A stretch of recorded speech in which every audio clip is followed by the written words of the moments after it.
there. So, this is a video while my son is sleeping. So, hopefully, it will be uninterrupted. But yes, he's right here on me, and I'm in the rocking chair. And my son has reflux, so I get to hold him after he has. He's making noises. Oh, so loud. But his grunting is what I'm saying. When it comes to noises, can be so loud. Right now, he's being pretty quiet, but I am trying to find what normal is with a newborn. Um, so my son was 5 weeks premature, and I keep saying my son because I'm like, it's like the best thing in the world to have boys. Like I have a almost 4-year-old son, and then I have this guy, and it's the best because um, there are so many fun boy things. They're just for me because I was such a tomboy most of my life so far. That yeah, having boys is like so satisfying because I get to still do the tomboy things, but then I can explore my more feminine side if I want to. As I burp, my more feminine side. I am extremely tired. I can see it. Some nights his reflux is really bad, and so I don't get very good sleep. And so it's like a nap day. So today is definitely a nap day when, the caffeine wears off. I usually curl up with him, and by with him, I mean like he's separate from me, but, um, at the same time that he's sleeping. And, it got me thinking about like when I started thinking, oh yeah, I need to sleep when baby sleeps, it got me thinking about a really interesting, video that I hope will be beneficial to moms out there. We have so much pressure already by default of being a mother. There's so much responsibility, and there's a lot of lack of privacy with our own kids, right? Like they wake us up when we're sleeping. They cry when we go to the bathroom, and they scream their heads off when we just put them down. Like this is like the newborn phase, but even like my almost 4-year-old um, will scream and cry and interrupt my privacy, right? And we already have this pressure, and then we're expected to do everything right. Like, oh, well, if the baby sleeps, why don't you sleep? And it's like, because I want to do other things some days and just catch up on sleep. Other days, I'm like, I just drink another cup of coffee. That does the job good enough. And then other days, I'm like, the reason why I don't want to sleep when baby sleeps is I'm refusing this kind of drag me into codependency mindset. And I'll try to explain because I am a pretty much lifelong people pleaser. As I smile, because I'm like, yep, it's true. Um, people pleasing is a form of manipulation. It's a form of coping when you're a kid. And then when you find out that you're a people pleaser as an adult, you kind of are like, what do I do instead? I gotta learn, I gotta change, and then teach that to my children instead of people pleasing, techniques to get your way or to get what you need or want. You know, you can do this differently. And so, the Lord has really been showing me that it's very manipulative when I people please. It's not loving, it's not good for me either, and it doesn't glorify Him, so it's not good for my relationship with God. Now, I wanted to say, we all have self righteousness that gets in the way of doing the right thing that God is asking us to do. And we all have different levels of self righteousness. And so when I am self righteous, it's usually because I'm in that people pleasing state, and I become very like haughty and proud about this is my way and I want it my way, like Burger King, and I'm gonna be selfish. So, this video is to explain that as you feel pressure as a mom to do everything on top of all the responsibilities you already have, I want you to know that you can still want privacy. You can still want, things that you used to like. Like maybe you liked going to bed at a certain time and then having a certain morning, routine or something like that. And so there's really nothing wrong with that in and of itself. It's how you go about it that I would just be really cautious, because you're tired. Your kids are possibly tired too. So everyone's tired and cranky. And so you need to have less pressure on your shoulders and a little bit more grace. And what grace means is God gives us more than what we deserve, because He loves us so much that He wants His children to, be more concerned about Him than about everything going perfectly around them. So, for example, sometimes I need the grace to just, skip some chores and do something that I want to do,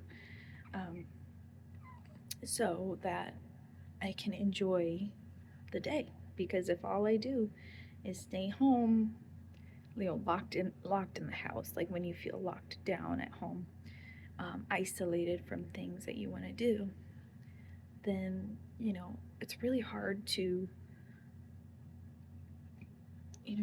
pray and to read the Bible and even just going to church. So what I will say is that I gotta switch my hands. What I would say is, as you do something that you want, as long as it's like reasonable. Like we all want $1 million, but don't like go rob a bank or something, because that's not very reasonable. But let's say, like me, I wanted to go for a walk this morning, even though it's pretty cold. Like it's a little bit below freezing, about 10 degrees below freezing, and I have a newborn. So I'm like, well, we can do little 10-minute walks, in this weather, but it's not going to be like amazing. It's going to be, your basic little walk, and then we warm up inside, and then we go for a little bit more. And that's what we did. And hold on a sec, sorry about that. So yeah, I would say, you can do something that you want. You don't have to stay locked in your baby's room trying to get them to sleep, trying to nurse them, nap trapped all day long and all night long, because as women, I would say most of us are doing the night shift, and that's simply because men are just so wired to like sleep through that stuff, but not us. We get to be aroused in the night, like, a baby crying, and sometimes the baby's not even crying, he's just making some noise, and we're like, huh?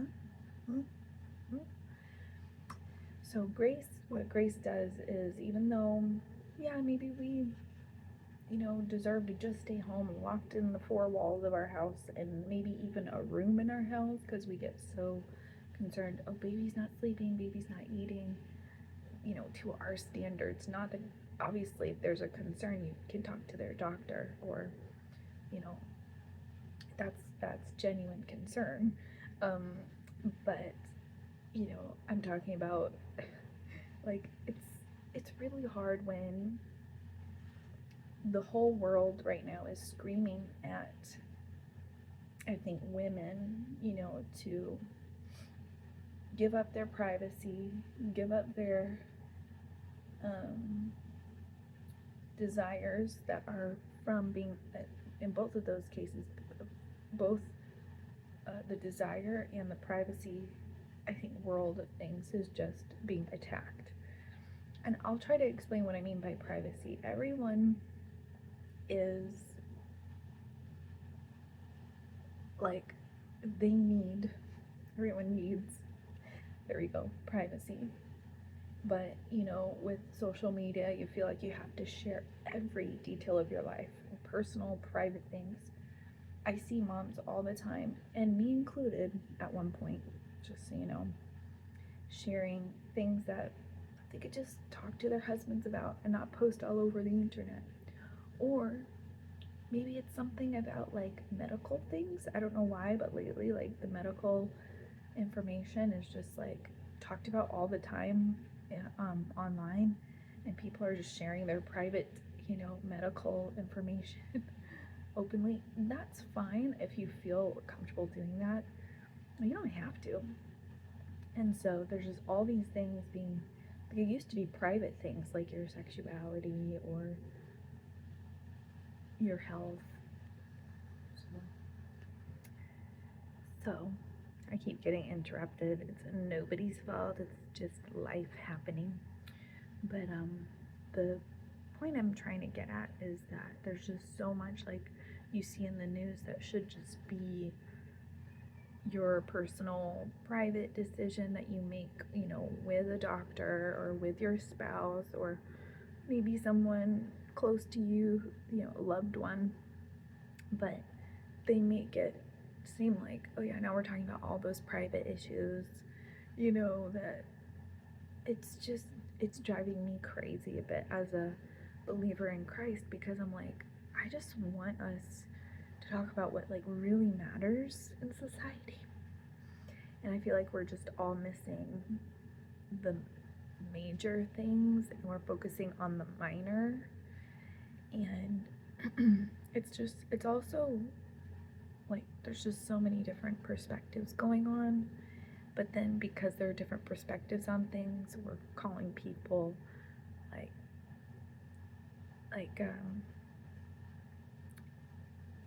just like we're canceling people left and right. Like I can't even keep up. I mean, it just feels like somebody's either being praised or like torn down. Like there's no middle ground where it's like we can have some, you know, constructive conversations that actually help us, you know, as a society, like filter out things. And I feel like that takes discernment. And as a Christian, I have kind of given up this idea about like follow your gut, follow your intuition, follow your instincts.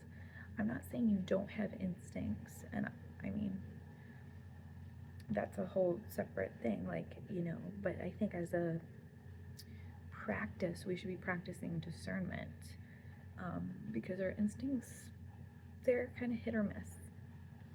And by that, I mean, we may not be very good at certain instincts.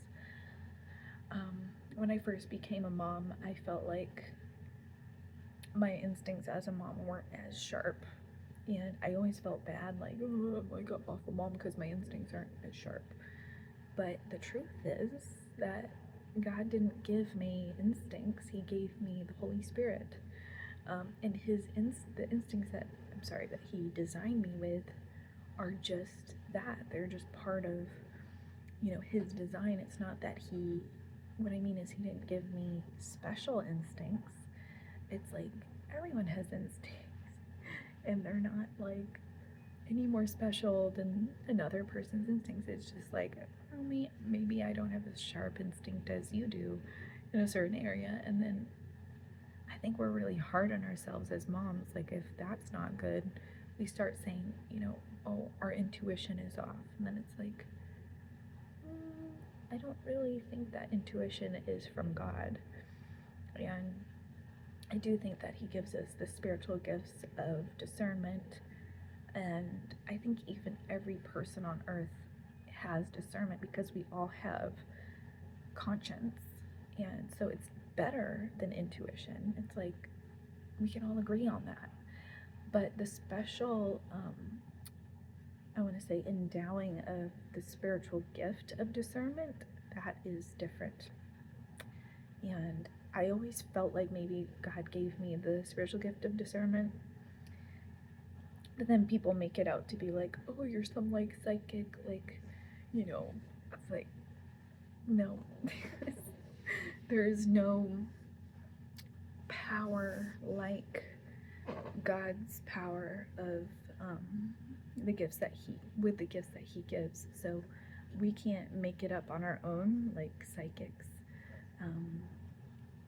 They do go to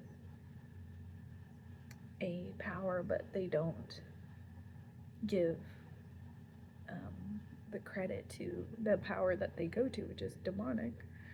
They go and give credit to God, and he doesn't give those gifts. That's a demonic gifting, so to speak, like the psychic power. It's not good, and it leads to a bad, dark path for everyone involved.